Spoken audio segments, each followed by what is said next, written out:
तो बहनों और भाइयों नमस्कार। मैं अनिल कुमार दीक्षित एक बार आपकी सेवा में फिर आज हाजिर हूँ। आज है 31 मार्च सन 2021, दिन बुधवार।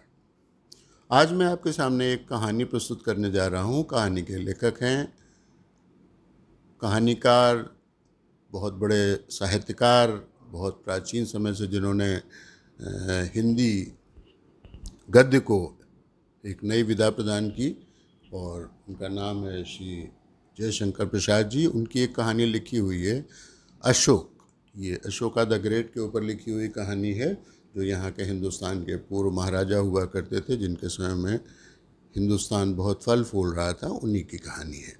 तो आइए सुनते हैं कहानी।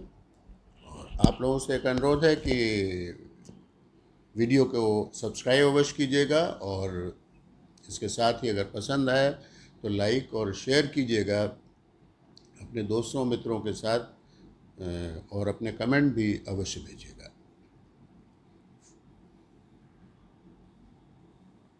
तो कहानी आरंभ करते हैं। पूत सलिला भागीरथी के तट पर चंद्रलोक में महाराजा चक्रवर्ती अशोक टहल रहे थे। थोड़ी ही दूर पर एक युवक खड़ा हुआ था। सुधाकर की किरणों के साथ नेत्र ताराओं को मिलाकर स्थिर दृष्टि से महाराज ने कहा, विजय केतु, क्या यह बात सच है कि जैन लोगों ने हमारे बौद्ध धर्माचार्य होने का जनसाधारण में प्रवाद फैलाकर उन्हें हमारे खिलाफ उत्तेजित किया है और पौंडवर्धन में एक बुद्ध मूर्ति को तोड़ा है? विजय केतु, महाराज, क्या आपसे कोई झूठ बोलने का साहस कर सकता है? महाराजा अशोक ने कहा, मनुष्य के कल्याण के लिए हमने जितना उद्योग किया है वह सब व्यर्थ हो रहा है। बौद्ध धर्म को हमने क्यों प्रधानता दी? इसलिए कि शांति फैलेगी, देश में देश का नाम नहीं रहेगा, और उसी शांति की छाया में समाज अपने वाणिज्य, शिल्प और विद्या की उन्नति करेगा। पर नहीं, हम देख रहे हैं कि हमारी कामना पूर्ण होने में अनेक बाधाएं हैं। पहले हमें इन्हें हटा करके मार्ग को प्रशस्त करना पड़ेगा। विजय केतु ने कहा, महाराजा, जैसी आपकी आज्ञा। अशोक बोले, विजय केतु, भारत में एक समय वह था जबकि इसी अशोक के नाम से लोग कांप उठते थे, क्योंकि वह एक कठोर शासक था। पर वही अशोक जब से बौद्ध कहकर के सर्वत्र प्रसिद्ध हुआ, उसके शासन को लोग कोमल कहकर भूलने लगे। अस्तु, तुमको चाहिए कि अशोक का आतंक एक बार फिर फैला दो। यह आज्ञा प्रचारित कर दो कि जो मनुष्य जैनों का साथी होगा वह अपराधी होगा, और जो एक जैन का सिर काट कर लावेगा उसको पुरस्कृत किया जाएगा। विजय केतु अंदर तक कांप उठा, लेकिन इसके सिवा वो कर भी क्या सकता था। उसने कहा, जो महाराज की आज्ञा। अशोक ने कहा, विजय केतु, शीघ्र चले जाओ और जैसा मैंने कहा है वैसा करो। विजय केतु चला गया। महाराजा अभी भी वहीं खड़े हैं। नूपुर का कलनाद सुनाई पड़ा। अशोक ने चौंक कर देखा तो 20-25 दासियों के साथ महारानी तिष्यरक्षिता चली आ रही है। अशोक बोले, प्रिय, तुम यहाँ कैसे? तिष्यरक्षिता, प्राणनाथ, शरीर से कहीं छाया लग रह सकती है। बहुत देर हुई, मैंने सुना था कि आप आ रहे हैं, पर बैठे बैठे जी घबरा गया कि आने में इतनी देर क्यों हो रही है महाराज को। फिर दासी से ज्ञात हुआ कि आप महल के नीचे बहुत देर से टहल रहे हैं, इसलिए मैं स्वयं आपके दर्शन के लिए चली आई। चलिए, अब भीतर चलिए। अशोक ने कहा, मैं तो आ ही रहा था। अच्छा, चलो।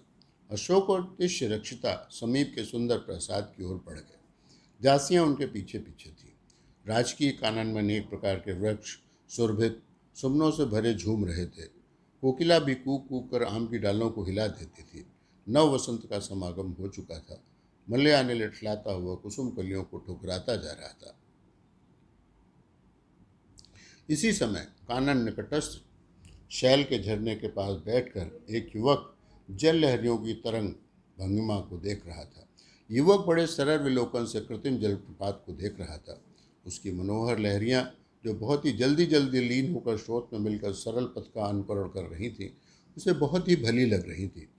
पर युवक को यह नहीं मालूम कि उसकी सरल दृष्टि और सुंदर अव्यय से विवश होकर एक रमणी अपने परम पवित्र पद से च्युत होना चाहती थी। देखो, उस कुंजलता में, पत्तियों की ओट में 2 नीलमणि के समान कृष्ण तारा चमक कर किसी अदृश्य आश्चर्य का पता बता रहे हैं। नहीं, देखो, चंद्रमा में भी कहीं तरह तारे होते हैं। वह तो किसी सुंदरी का मुख का कमल का आभास है। युवक अपने आनंद में मग्न है। उसे इसका कुछ भी ध्यान नहीं है कि कोई व्याघ्र उसकी ओर अलक्षित होकर बाण चला रहा है। युवक उठा और उसी कुंज की ओर चल पड़ा। किसी प्रच्छन्न शक्ति की प्रेरणा से वह उसी लता कुंज की ओर बढ़ा, किंतु उसकी दृष्टि वहाँ जब भीतर पड़ी तो वह अवाक रह गया। उसके दोनों हाथ जुड़ गए, उसका सिर झुक गया। रमणी स्थिर होकर खड़ी हो गई थी। उसके हृदय में उद्वेग और शरीर में कंपन पैदा हो गया था। धीरे धीरे उसके होंठ हिले और बहुत ही मधुर शब्द मुंह से निकले, पर वे शब्द स्पष्ट होकर के वायुमंडल में लीन हो गए। युवक का सिर नीचे ही रहा। युवती ने अपने को संभाला और बोली, कुणाल, तुम यहाँ कैसे? अच्छे तो हो? माता जी की कृपा से, उत्तर में कुणाल ने कहा। युवती मंद मुस्कान के साथ बोली कि मैं तुम्हें देर से छिप कर देख रही हूँ। कुणाल ने कहा, महारानी तीक्ष्णता को छिपकर देखने की क्या आवश्यकता? महारानी ने कहा, उनका स्वर कांप रहा था, तुम्हारे सौंदर्य से विवश होकर के। कुणाल ने अत्यंत विस्मित और भयभीत होकर कहा, पुत्र का सौंदर्य तो माता ही का दिया हुआ है। महारानी ने कहा, नहीं कुणाल, मैं तुम्हारी प्रेम भिखारिणी हूँ, राजा रानी नहीं। मैं तो तुम्हारी और ना ही मैं तुम्हारी माता हूँ। कुणाल कुंज से बाहर आ गया। माता, मेरा प्रणाम ग्रहण कीजिए और अपने इस पाप का शीघ्र प्रायश्चित कीजिए। जहाँ तक संभव होगा अब आप इस पाप मुख को कभी नहीं देखेंगे। इतना कहकर शीघ्रता से वह युवक राजकुमार कुणाल अपनी विमाता की बात सोचता हुआ उपवन के बाहर निकल गया। प्रत्यक्ष रक्षता किंग कर्तव्य विमूढ़ होकर वहीं खड़ी रही, जब तक किसी दासी के भूषण शब्द ने उसकी मोह निद्रा को भंग नहीं किया।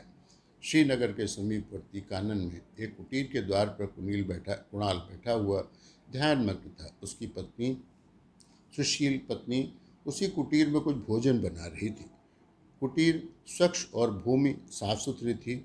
शांति की प्रबलता के कारण हवा भी धीरे धीरे चल रही थी, किंतु वह शांति बहुत देर तक नहीं रह सकी, क्योंकि दौड़ता हुआ एक मृग शावक कुणाल की गोद में आ गिरा, जिससे उसके ध्यान में विघ्न पैदा हुआ और वह खड़ा हो गया। कुणाल ने मृग शावक को देख करके समझा कि कोई शेर भी उसके पीछे आता ही होगा, पर जब उसे ऐसा कुछ नहीं दिखाई पड़ा तो उसने मृग शावक को अपनी स्त्री धर्मरक्षिता को देकर कहा, प्रिय, क्या तुम इसको बच्चे की तरह पाल सकोगी? धर्मरक्षिता ने कहा, प्राणनाथ, हमारे ऐसे वनचारियों को के ऐसे ही बच्चे होते हैं। कुणाल, प्रिय, तुमको हमारे साथ बहुत कष्ट है। धर्मरक्षिता ने कहा, नाथ, इस स्थान पर यदि सुख न मिला तो मैं समझूंगी कि संसार में कहीं भी सुख नहीं है। कुणाल ने कहा, किंतु प्रिय, क्या तुम्हें ये सब राज सुख याद नहीं आते? क्या उनकी स्मृति तुम्हें नहीं सताती? क्या तुम अपनी मर्म वेदना से निकलते हुए आंसुओं को रोक नहीं लेती, या वे सचमुच तुम्हें आते ही नहीं है? उसकी पत्नी ने कहा, प्राणाधार, कुछ नहीं, ये सब आपका भ्रम है। मेरा हृदय जितना इस शांत वन में आनंदित है उतना कहीं भी नहीं रहा। भला ऐसे स्वर भाववर्धित, सरल, सीधे और सुमन वाले साथी कहाँ मिलते हैं? ऐसी मृदुलताएं जो अनायास चरण को चूम लेती हैं, कहाँ उस जनरव से भरे हुए राजकीय नगर में मिल सकती हैं? नाथ, और सच कहना, मृग को चूमकर ऐसा प्यारा शिशु भी दुनिया में कहाँ मिलेगा? जिस पर भी आपको अपनी विमाता की कृपा से दुख मिलता था, वह भी यहाँ नहीं है। फिर ऐसा सुखमय जीवन कौन नहीं चाहेगा?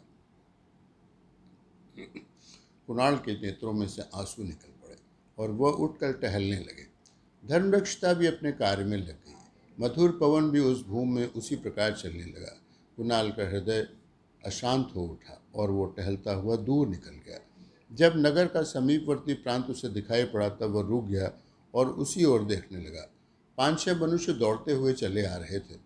वे कुणाल के पास पहुंचना ही चाहते थे कि उनके पीछे 20 घुड़सवार दिखाई पड़े। वे सब के सब कुणाल के समीप आ पहुंचे। कुणाल चकित दृष्टि से उन सबको देख रहा था। आगे दौड़कर आने वालों ने कहा, महाराज, हम लोगों को बचाइए। कुणाल उन लोगों को पीछे करके खुद आगे आकर खड़ा हो गया। वे अश्वारोही घुड़सवार भी उस युवक कुणाल के अपूर्व तेजमय स्वरूप को देखकर सहम कर उसी स्थान पर खड़े हो गए। कुणाल ने इन घुड़सवारों से पूछा, तुम लोग इन्हें क्यों सता रहे हो? क्या इन लोगों ने कोई ऐसा कार्य किया है जिससे कि ये लोग दंड के भागी ही समझे जाएं? एक अश्वारोही, जो कि शायद उनका नायक लगता था, बोला, हम लोग राजकीय सैनिक हैं और राजा की आज्ञा से इन विधर्मी जैनियों का वध करने के लिए आए हैं। पर आप कौन हैं जो महाराजा चक्रवर्ती देवप्रिय अशोक देव की आज्ञा का विरोध कर रहे हैं? कुणाल ने उत्तर दिया, चक्रवर्ती अशोक, वह तो कितना बड़ा राजा है, कितना बड़ा राजा है। नायक, घुड़सवारों के नायक ने कहा, मूर्ख, तू अभी तक महाराज अशोक का पराक्रम नहीं जानता, जिन्होंने अपने प्रचंड भुजदंड के बल से कलिंग पर विजय प्राप्त किया और जिनकी राज्य की सीमा दक्षिण में केरल और मलयगिरी, उत्तर में सिंधु कोश पर्वत और पूर्व पश्चिम में किरात देश के और पटल हैं, जिनकी मैत्री के लिए पवन नृपति लोग उद्योग करते रहते हैं, उन महाराज को तू जानता तक नहीं है? कुणाल ने कहा, परंतु इससे भी बड़ा कोई साम्राज्य है जिसके लिए किसी राज्य की मैत्री की आवश्यकता नहीं है। नायक ने बोला, इस विवाद की आवश्यकता नहीं है, हम अपना काम करेंगे। कुणाल ने कहा, तो क्या तुम लोग इन अनाथ जीवों पर कुछ भी दया नहीं करोगे? इतना कहते कहते राजकुमार को कुछ क्रोध आ गया, उसके नेत्र लाल हो गए। नायक इस तेजस्वी मूर्ति को देखकर एक बार सहम उठा। कुणाल ने कहा, अच्छा, यदि तुम न मानोगे तो यहाँ के शासक से जाकर कहो कि राजकुमार कुणाल तुम्हें बुला रहे हैं। नायक सिर झुकाकर कुछ सोचने लगा। तब उसने अपने एक साथी की ओर देखकर कहा, जाओ, इन बातों को कहकर दूसरी आज्ञा लेकर जल्द वापस आओ। घुड़सवार शीघ्रता से नगर की ओर चला गया। शेष सब लोग उसी स्थान पर खड़े रहे। थोड़ी देर में उसी ओर से दो अश्वारोही आते हुए दिखाई पड़े। एक तो वही था जो भेजा गया था और दूसरा उस प्रदेश का शासक था। समीप आते ही वह घोड़े पर से उतर पड़ा और कुणाल का अभिवादन करने के लिए बढ़ा, पर कुणाल ने रोक कर कहा, बस हो चुका, मैंने आपको इसलिए कष्ट दिया है कि निरीह मनुष्यों की हिंसा की जा रही है, यह ठीक नहीं है। शासक, राजकुमार, आपके पिता की आज्ञा ही ऐसी है और आपका यह वेश क्या है? कुणाल ने उत्तर दिया, इसके पूछने की आवश्यकता नहीं है, पर क्या तुम इन लोगों को मेरे कहने से छोड़ सकते हो? शासक ने दुखित होकर कहा, राजकुमार, आपकी आज्ञा हम कैसे टाल सकते हैं, पर एक बड़े दुख की बात है। कुणाल, वह क्या? शासक ने एक पत्र अपने पास से निकालकर कुणाल को दिखाया। कुणाल उसे पढ़कर चुप रहा और थोड़ी देर बाद बोला, तो तुमको इस आज्ञा का पालन अवश्य करना चाहिए। शासक, पर यह कैसे हो सकता है? कुणाल, जैसे भी हो, तुम्हें तो ये करना ही होगा। शासक, किंतु राजकुमार, आपके इस देव शरीर के दो नेत्र रत्न निकालने का बल मेरे हाथों में तो नहीं है। हाँ, मैं अपने पद से त्याग पत्र अवश्य दे दूंगा। कुणाल, अच्छा, तो तुम मुझे उन लोगों के साथ महाराज के समीप भेज दो। शासक ने कहा, जैसी आज्ञा। पौंड्रवर्धन नगर में हाहाकार मचा हुआ है। नगर निवासी प्रायः उद्विग्न हो रहे हैं। वह विशेषकर जैन लोगों ही में खलबली मची हुई है। जैन रमणियाँ, जिन्होंने कभी घर के बाहर पैर भी नहीं रखा था, छोटे छोटे शिशुओं को लेकर के इधर उधर भाग रही हैं, पर जाएं कहाँ? जिधर देखती हैं उधर ही एकदम उद्यत बौद्ध लोग दिखाई देते हैं। देखो, वह स्त्री जिसके केश परिश्रम से खुल गए हैं, गोद का शिशु अलग मचल कर रो रहा है, थर कर एक वृक्ष के नीचे बैठी गई। अरे देखो, वह दुष्ट निर्दयी वहाँ भी पहुँच गए और उस स्त्री को सताने लगे। युवती ने हाथ जोड़कर कहा, आप लोग दुख मत दीजिए। फिर उसने एक एक करके अपने सभी आभूषण उतार दिए और वे दुष्ट उन सब अलंकारों को लेकर भाग गए। इधर वह स्त्री निद्रा से क्लांत होकर उसी वृक्ष के नीचे सो गई। उधर देखिए, वह एक रथ चला जा रहा है। उसके हटे हुए पर्दे बता रहे हैं कि उसमें स्त्री और पुरुष कई हैं, पर सारथी उस ऊंची नीची पथरूली भूमि में भी उन लोगों की ओर बिना ध्यान दिए रथ शीघ्रता से लिए चला जा रहा था। सूर्य की किरणें पश्चिम में पीली होती जा रही थीं। चारों ओर उस पथ में शांति ही शांति थी। केवल उसी रथ के पहियों के शब्द सुनाई पड़ रहे थे, जो अभी उत्तर की ओर चला आ रहा है। थोड़ी ही देर में वह रथ सरोवर के समीप पहुंच गया और रथ के घोड़े इस बुरी तरह से हाँफ रहे थे और थक कर वे वहीं खड़े हो गए। अब सारथी भी कुछ नहीं कर सकता, उसको भी रथ से नीचे उतरना पड़ा। रथ को रुका हुआ जानकर भीतर से एक पुरुष निकला और उसने सारथी से पूछा, रथ क्यों रोक दिया सारथी? सारथी ने उत्तर दिया, अब घोड़े चल नहीं सकते। पुरुष, तब तो फिर बड़ी विपत्ति का सामना करना होगा, क्योंकि पीछा करने वाले सैनिक आते ही होंगे। सारथी, तब क्या किया जाए? अच्छा, आप लोग एक समीप की कुटिया में चलिए, यहाँ कोई महात्मा है, वह अवश्य आप लोगों को आश्रय देंगे। पुरुष ने कुछ सोचकर सब रथ के लोगों को नीचे उतारा और सभी लोग उस कुटी की ओर चल पड़े। कुटी के बाहर एक पत्थर पर अधेड़ मनुष्य बैठा हुआ था। उसका परिधेय वस्त्र भिक्षुकों के समान था। रथ पर के लोग उसी के सामने जाकर खड़े हो गए। उन्हें देखकर वह महात्मा बोले, आप लोग कौन हैं और मेरे पास क्यों आए हैं? उसी पुरुष ने आगे बढ़कर हाथ जोड़कर कहा, महात्मन, हम लोग जैन हैं। महाराजा अशोक की आज्ञा से जैन लोगों का सर्वनाश किया जा रहा है, अतः हम लोग प्राण के भय से भागकर कहीं और जा रहे हैं, पर मार्ग में हमारे घोड़े थक गए हैं, अब वे इस समय चल नहीं सकते। क्या आप थोड़ी देर के लिए हम लोगों को आश्रय दे देंगे? महात्मा थोड़ी देर सोचकर बोले, अच्छा, आप लोग इसी कुटी में चले जाइए। स्त्री पुरुषों ने आश्रय पाया। अभी उन लोगों को बैठे हुए थोड़ी ही देर हुई थी कि अकस्मात फिर घोड़ों की पैरों के शब्द सुनाई दिए। सब लोग चकित हो गए और भयभीत भी हो गए। देखते देखते 10 अश्वारोही उस कुटी के सामने पहुंच गए। उनमें से एक महात्मा की ओर लक्ष्य करके बोला, ओ भिक्षु, क्या तूने अपने यहाँ जैन विधर्मियों को आश्रय दिया है? समझ रख, तू हम लोगों को बहाना नहीं बना सकता, क्योंकि उनका रथ यहाँ पर यही बता रहा है कि वो लोग यहीं पर हैं। महात्मा ने उत्तर दिया, सैनिकों, तुम उन्हें लेकर के क्या करोगे?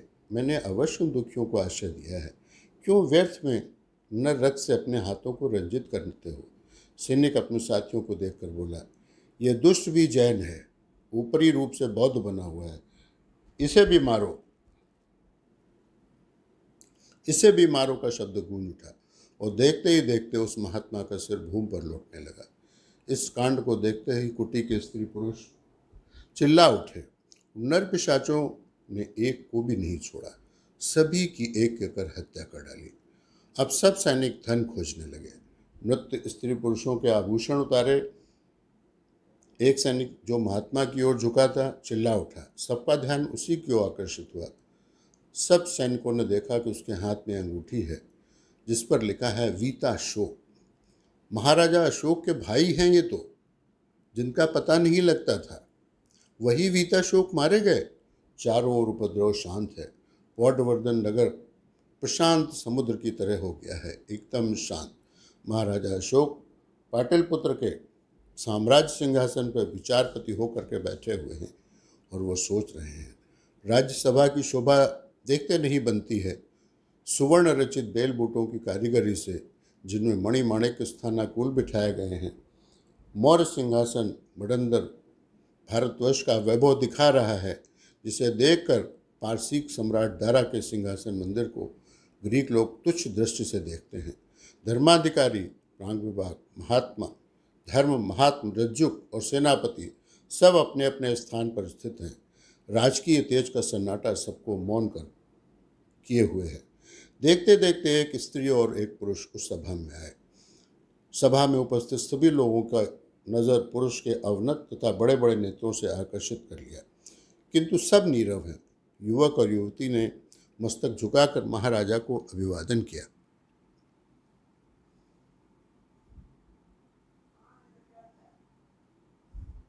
स्वयं महाराजा ने पूछा, तुम्हारा क्या नाम है? उत्तर मिला, कुणाल। पिता का नाम? युवक ने उत्तर दिया, महाराज चक्रवर्ती धर्माशोक। सब लोग उत्कंठा और विस्मय से देखने लगे कि अब क्या होता है, पर महाराज का मुख कुछ भी विकृत नहीं हुआ। प्रत्युत और गंभीर स्वर से प्रश्न करने लगे। प्रश्न, तुमने कोई अपराध किया है? उत्तर, अपनी समझ में तो मैंने कोई भी अपराध नहीं किया है। प्रश्न, फिर तुम किस तरह से अपराधी बनाए गए हो? उत्तर, तक्षशिला के महासामंत से पूछिए। महाराज की आज्ञा होते ही शासक ने अभिवादन के उपरांत एक पत्र उपस्थित किया जो अशोक के हाथों में पहुंचा। महाराजा ने क्षण में ही महात्मा से फिर कर पूछा, यह आज्ञा पत्र कौन ले गया? उसे बुलाया जाए। पत्रवाहक भी आ गया और वो कांपते हुए स्वर में अभिवादन करते हुए बोला, धर्मावतार, यह पत्र मुझे महादेवी तिष्यरक्षिता के महल से मिला था और आज्ञा हुई थी कि इसे शीघ्र तक्षशिला के शासक के पास पहुंचाओ। महाराज ने शासक की ओर देखा। उसने हाथ जोड़कर कहा, महाराज, यही आज्ञा पत्र लेकर गया था। महाराज ने गंभीर होकर अमात्य से कहा, तक्षशिला को बुलाओ। महात्मा ने कुछ बोलने की चेष्टा की, किंतु महाराज ने भ्रकुट भंग से उन्हें बोलने से रोक दिया। अब वो स्वयं उठे और चले गए। महादेवी तिष्यरक्षिता राज्यसभा में उपस्थित हुई। अशोक ने गंभीर स्वर में पूछा, यह तुम्हारी लेखनी से लिखा गया है? क्या उस दिन तुमने इसी कुकर्म के लिए राजमुद्रा छुपा ली थी? क्या कुणाल के बड़े बड़े सुंदर नेत्रों ने ही तुम्हें आंखें निकलवाने की आज्ञा देने के लिए विवश किया था? अवश्य तुम्हारा ही यह कुकर्म है। अस्तु, तुम्हारी जैसी स्त्री को इस पृथ्वी के ऊपर रहने का अधिकार नहीं है, उसको इस पृथ्वी के अंदर रहना चाहिए। सभी लोग कांप उठे। कुणाल ने आगे घुटने टेक दिए और कहा, क्षमा कीजिए महाराज। अशोक ने गंभीर स्वर में कहा, नहीं, तक्षशिला उन्हीं पुरुषों के साथ गई जो लोग मुझे जीवित समाधि देने वाले थे। महात्मा ने राजकुमार कुणाल को आसन पर बैठाया और धर्मरक्षिता महल में गई। महात्मा ने एक पत्र और अंगूठी और महाराज को दी। ये पौंडवर्धन के शासक का पत्र और वीताशोक की अंगूठी थी। पत्र पढ़ करके, मुद्रा को देख करके कठोर सम्राट अशोक विहल हो गए और बेहोश होकर के सिंहासन के ऊपर गिर पड़े। उसी दिन से कठोर अशोक ने हत्या की आज्ञा बंद कर दी और स्थान स्थान पर जीव हिंसा न करने की आज्ञा पत्थरों पर खुदवा दी।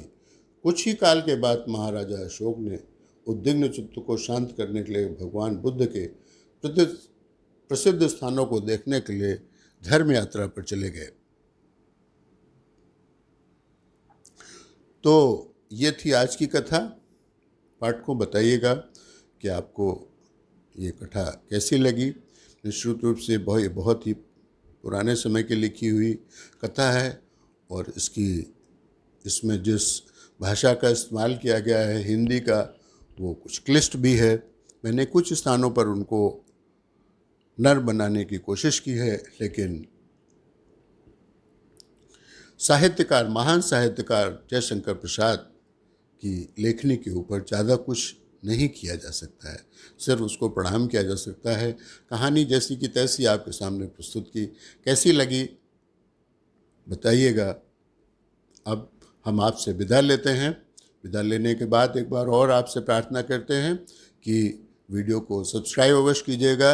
अपने मित्रों, अपने रिश्तेदारों, अपने परिवार वालों से भी सब्सक्राइब करवाइएगा और अगर अच्छा लगे तो इसको लाइक कीजिएगा और दूसरों के साथ शेयर कीजिएगा और अपनी टिप्पणी अवश्य लिखिएगा, जिससे कि हम अपनी वीडियो की गुणवत्ता में सुधार कर सकें।